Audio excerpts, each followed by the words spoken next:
So these are all the contents of your Ozobot kit. You start off, you have your little Ozobot robot. There's a few cards that other students have already worked on, little examples. There's like a manual on how to use it. You get your 4 markers, and then you get a little case that everything fits into. So it's really compact, really easy. There's also a USB cord to hook your Ozobot up to the computer for coding purposes, like block coding if you didn't want to do the color coding.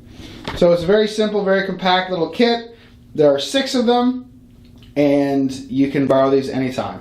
So an example of an easy way to code our little Ozobot is using their color coding.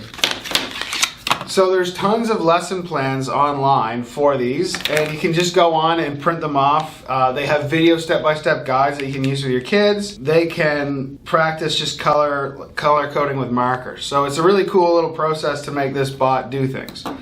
And they have codes on the side here. This isn't in color. If you print it off in color, it's kind of helpful. But let's try it out. There are letters that kind of tell us. So Ozobot goes fast to eat the bag of chips.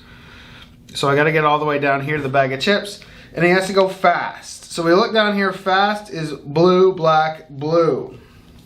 So we just fill in our little squares here.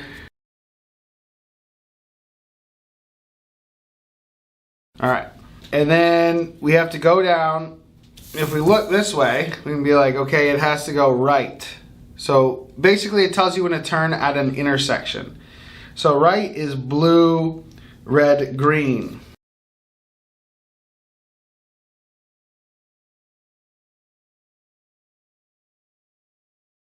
All right, and then the last thing we have to do is win, exit, play again. So that's just green, blue at the end.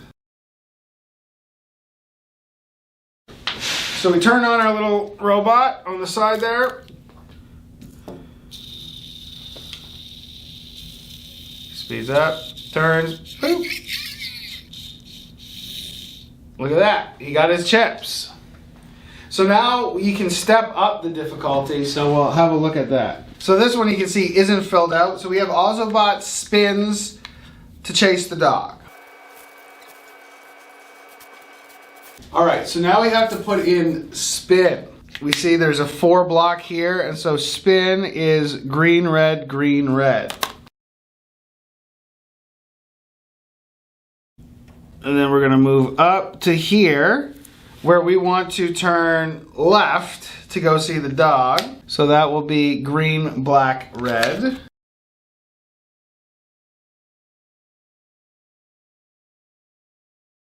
And then we just do green, blue to win.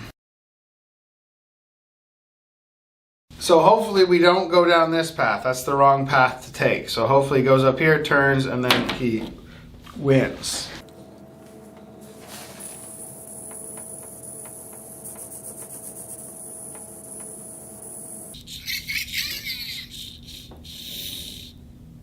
There we go. So it's really simple coding.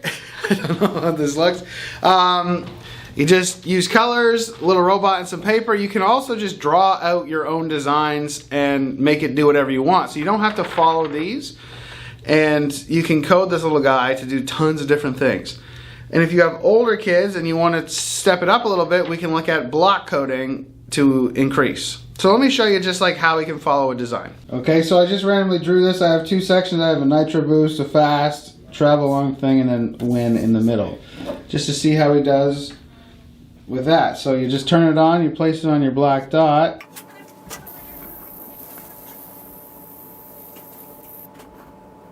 There it is. I guess I didn't do the blue-green good enough. Anyway, so you can have students make their own designs, make their own everything, and there's also lots of different pre-made worksheets for you to do, and a lady that kind of guides you through it, which is really nice. Okay, folks, so we've looked at the kind of elementary level, the early elementary level of coding the Ozobot with markers and writing it out, but you can actually extend this right through almost grade 12 with the block coding aspects of it. So it's able to Bluetooth connect to a laptop, a Chromebook, and you can actually program it with block code which is a common kind of type of code. So the more you get used to it and the more your kids experience it, the more advanced they can go with it. So all we have to do is turn on our little guy.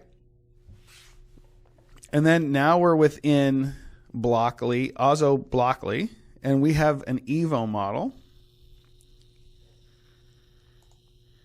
And we just have to hit connect. And then it'll pop up. Wants to pair, and then we pair. So now we have our little Ozobot paired with this. We can start to program it. So let's look at some things here. The first thing to note are the levels. So you have pre-reader to beginner to intermediate to advanced to master, which is pretty cool because if you click on one, if you have a low-level kids, it only gives you a few things. Like, so now they don't know words, so it just gives you arrows. Go that way 1, go that way 2, go that way 5. Spin that much that way. Squiggle, all that. Then we move into kind of early. It gives you a little more, it gives you more choices. So you have loops now, and it's using words, but it's still kind of childish. Then intermediate, now we have timing, we have logic, we have sensors we can work with. And then the further we go, the more complex. So now we have communication, wait for messages, retrieve emitters. So there's math, there's functions. So depending on what grade you're using with it, it can really do a lot. So that's why you can use this basically across all grade levels. So let's look at just a little beginner stuff because we're not going to get too crazy with it. We're going to create a loop, and we're going to repeat something. You can change here. I'm just going to do it twice because I don't want to do it a whole bunch. And I want to do a few things. I want to do some movements. So we bring it in and we just click because it's just block coding. I want to move forward 9 steps very fast. I like doing the fast stuff. Then I want to spin. I'm going to spin to the right. And it's funny, you can actually incorporate blocks from any. So like you could be working at like master level, and then you could just throw in some low level blocks. Then I want to skate fast backward, and then I want to do a big circle very fast backwards. Why not? Right for 5 seconds. Okay, so here is my code, and then it would repeat this twice. So we take a little Ozobot, we go over to programs, we hit run program. It's going. So let's try to film this. All right, move forward 9 steps, spin right, skate backwards fast, go into a big circle very fast backwards. Then it'll repeat, go forward, spin, skate backwards, and then go big circle. And there we have it. So that was an easy program to do. We had a teacher talking about using it in a Rube Goldberg machine. One of the cool things is that they do have sensors. So they have movement sensors. So you could actually program a bunch of these. The little black dots here are sensors. And so if you get too close to them, you can make it do something. So let's check that out.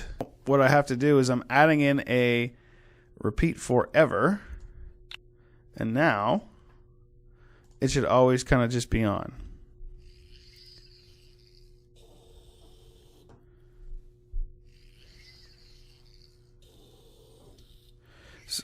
So it'll just continue to run. And there you go. There you have it. So there's a way to have it continually sensing the world around it. So in my Rube Goldberg machine, you can have it do something like that. And then you could have it continue on the Rube Goldberg. So anyway, that is the Ozobot Evo. We have 6 of them, as I said. They're a great tool. So contact us, and we can get the 6 of them out to you at your school.